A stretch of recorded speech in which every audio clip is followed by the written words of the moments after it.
called Metric. Thanks.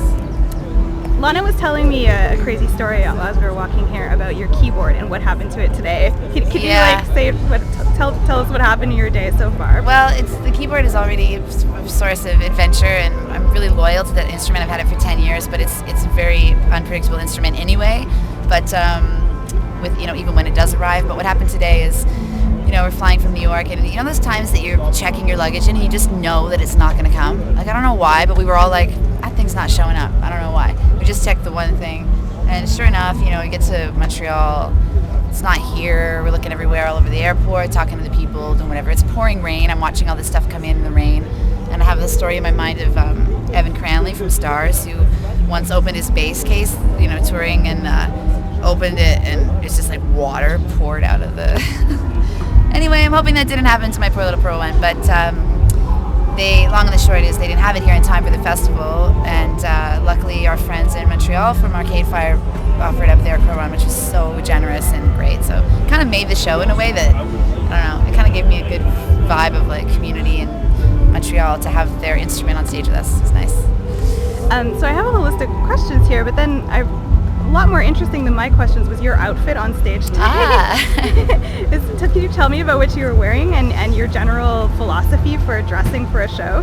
Well, I've always been into wearing clothes that are, actually I think I did a good interview, one of my favorite interviews was with a writer in Montreal, I can't remember her name, but the headline was Emily Haines wears a fucking skirt, because I was saying how like there's this thing I've always felt of being a musician is like, if you want to be taken seriously as a musician, you should look like a dude, like, and that something about femininity and musicianship are mutually exclusive, and my own judgments about girls in the same way, that it's like, it's too girly, it's like that doesn't count as musicianship for some reason. Like I was like, what is that?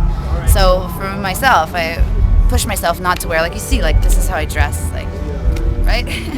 But basically like a dude. But on stage, I feel like it's really important to push myself to be that person that is a girl and a musician simultaneously, and not do what's safe, and be brave.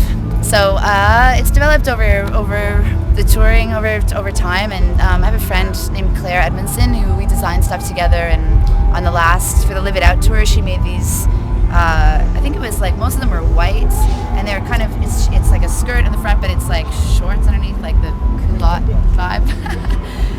Kind of a nurse culotte, I don't know. We didn't know what it was supposed to look like, but it felt really good, meant I could move, and kind of androgynous, and like sporty, and kind of tennis or something, I don't know. And then we were just looking at different fabrics and coming up with ideas, and I got really drawn to this like latex superhero costume kind of fabric, and Claire suggested one shoulder thing, so that's what I've been rocking, and they're really fast, and I have a friend named Jessica in Toronto who makes them really fast, and so whenever we find a fabric we like, we just whip a few more off.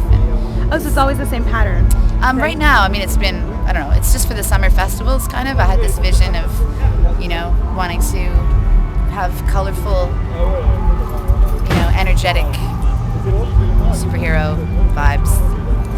So, what about this new album that we've been hearing about? How is that going? What about that? Yeah. It's, we're so happy with it. We love it. It sounds like Fleetwood Mac playing dance rock. And it's going to come out soon. What stage I can't tell if I should look at your eyes or look at the thing. So I'm just looking at the thing.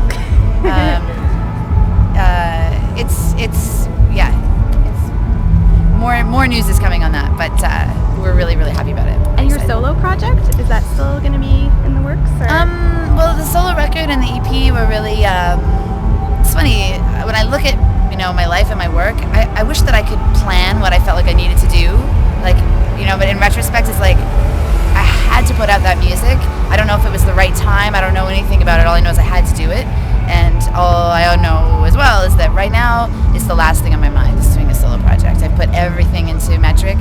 That record had a lot to do with, I was very honest and public about it, of just like, my father's death and friendships falling apart and all these changes, this like coming of age of this whole group of people that known each other since we were in high school, and all the relationships that fell apart and broken hearts and all that. And that's done, and now I'm so happy to be back in a band and not sad at the piano. honest and face that stuff, but I really, really like being in metric and playing rock and roll.